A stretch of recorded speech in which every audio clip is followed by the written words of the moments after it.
Hello, young scholars. This is Mr. Martyrum with your Flip Classroom on Renaissance Values DBQ. And in this video, I'm going to show you how to format and write the introduction to your paper. Very simple to do.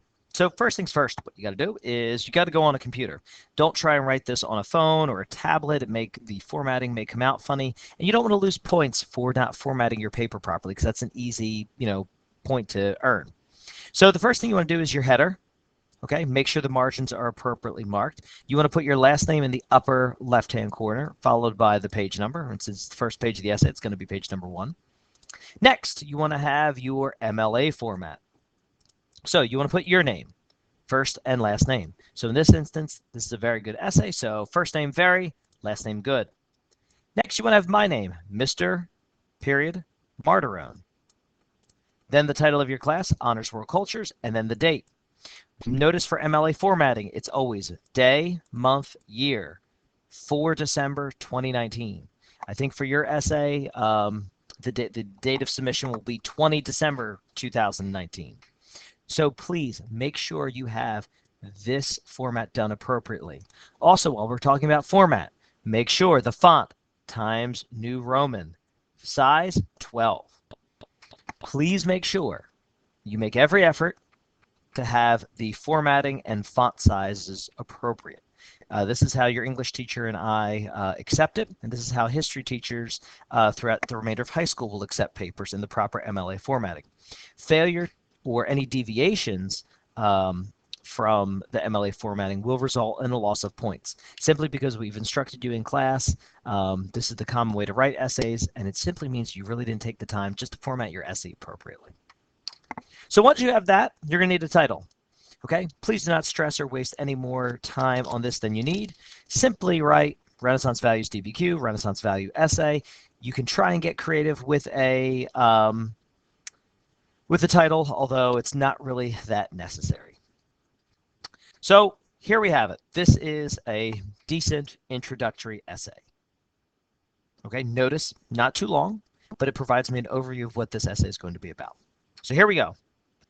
The Renaissance was a massive cultural movement that originated in Italy, specifically Florence, from 1300 until 1600. Beautiful. So this author has told me that what the Renaissance was. It was a massive cultural movement, and it told me where. Italy, specifically Florence, from when? 1300 to 1600. In one sentence, this author has told me what the Renaissance was, where it was, and when it began. Boom. During the Renaissance, Europeans experienced profound cultural awakening, which signaled the beginning of modern times. Great sentence. The Renaissance caused educated Europeans to develop new attitudes about themselves and the world around them. Okay? Again, these two sentences right here are elaborations of the first sentence, really telling me what the Renaissance was.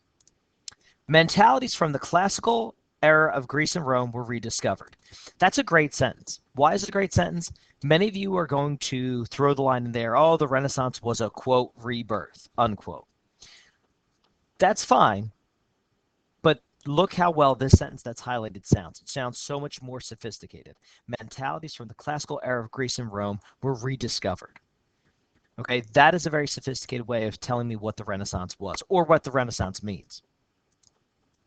Eventually, this transformation of ideas spread throughout all of Europe. Individuals became more secular and focused more on the present rather than the past. Nice. Here comes the thesis. The values of the Renaissance changed man's view of the world in at least 3 ways. There's our thesis. And here's the second part of the thesis, the stem. There was an emphasis on individualism. People embraced life in the present. And reason triumphed over religion. Okay, and as we discussed in class, those 3 points are going to become the 3 bodies of your paper. All right, so in the video that I posted about an overview of the Renaissance, or overview of the DBQ, your introduction should be brief. It should not give me too many specifics, because you're going to save that for your paper. It should tell me what the Renaissance was, where it began, maybe why it began. Maybe you want to talk a little bit about the Middle Ages in your paper. But most importantly, you want to end that paragraph with the thesis. All right, the thesis in a historical paper doesn't necessarily need to be the last sentence, but it really can't be the first sentence. Okay, and keep that in mind because as you write for this class may be different than how you write for other classes. You have to lay the framework. You have to build the foundation before you drop your thesis in there. So now that we have our thesis, the values of the Renaissance changed man's view of the world in at least three ways. There was an emphasis on religion, or excuse me, there was an emphasis on individualism. People embraced life in the present, and reason triumphed over religion. So now that we have our three ways, we have our roadmap, which is what this is right here. We now can take a look at the body of the essay, and I'm going to save that for our next video. All right, so if you feel I went too fast, you can watch this video again. Otherwise, you can end this video and go on to the next video where I talk about how to do a body paragraph. All right, if you have any questions, post it on Google Classroom or shoot me an email. Good luck, young scholars.